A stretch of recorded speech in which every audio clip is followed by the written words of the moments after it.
Hey guys, this is Mushman. Since the release of Shrek in 2001, Atlus has done their best to hide the fact that it's a part of the Megaten franchise.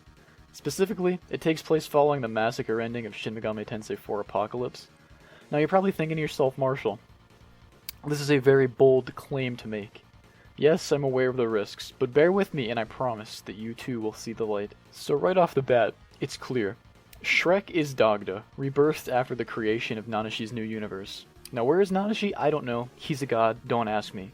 But anyway, so Shrek lives in a swamp, right? Now Dagda's something of an earth god, so this matches up. He lives close to nature, and true to his behavior in Apocalypse, he doesn't want friends. We don't need him. Even this official description off of Wikipedia matches up. And if you don't believe me, I dare you to Google it. Let's check this out. Despite his great power and prestige, the Dagda is sometimes depicted as oafish and crude, even comical, wearing a short rough tunic that barely covers his rump, dragging his great penis on the ground. It's literally Shrek!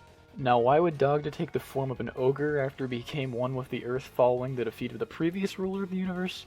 Well, it's obvious that as of the events of Shrek 1, the forces of law and chaos have been rallying their power again. The things that we thought were gone from before are resurfacing, and the world's starting to look suspiciously similar to the one that we saw before. So Dagda re-emerges in a form suitable to allow him to be the neutral representative of this story. Now after the citizens of Neo-Tokyo bother Dagda, he goes out with Cerberus from the original Shin Megami Tensei to the eastern kingdom of Mikado, which is now known as Duloc. As for Farquaad, remember fucking Hugo? Remember this guy? It's him. This guy is immortal. He eats children for life essence, and now he returns to send Shrek on an errand to rescue a princess. Now, true SMT fans will know that the princess is actually the Shin Megami Tensei, the true reincarnation of the goddess.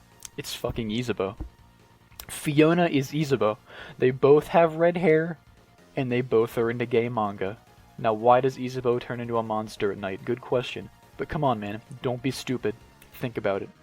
Moon cycles, they're in every Megaten game. She turns into a monster at night, like when the moon's full. So it's only natural that when the Kagetsuchi is at full, Fiona changes forms. Because the true goddess has spent too much time amongst the sons of man, and she now has to accept the true nature of humanity as monsters. So why does Hugo want her back? You know, he knows that Isabeau betrayed the side of the law all the way back in SMT4. It's all calculated, as she now resides sleeping under the Tokugawa mandala that Maitreya Buddha set up in SMT Apocalypse.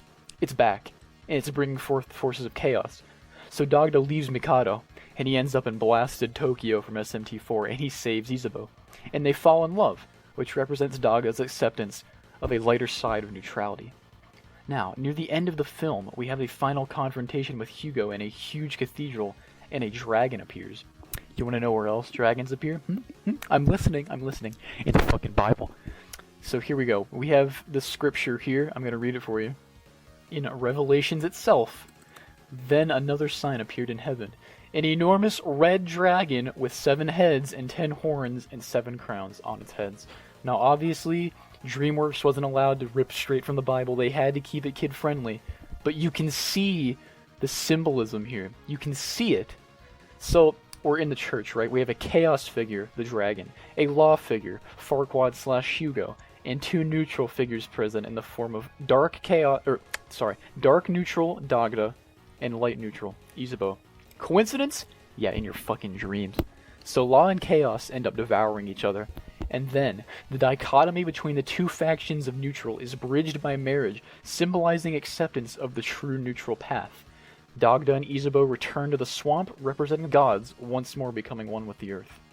Now, with all this in mind, you may ask, what about Shrek's friends? Well, take a look at this. Huh? Huh? Huh? That's right, Atlus. Don't think we didn't notice. We did. The fans will rise up.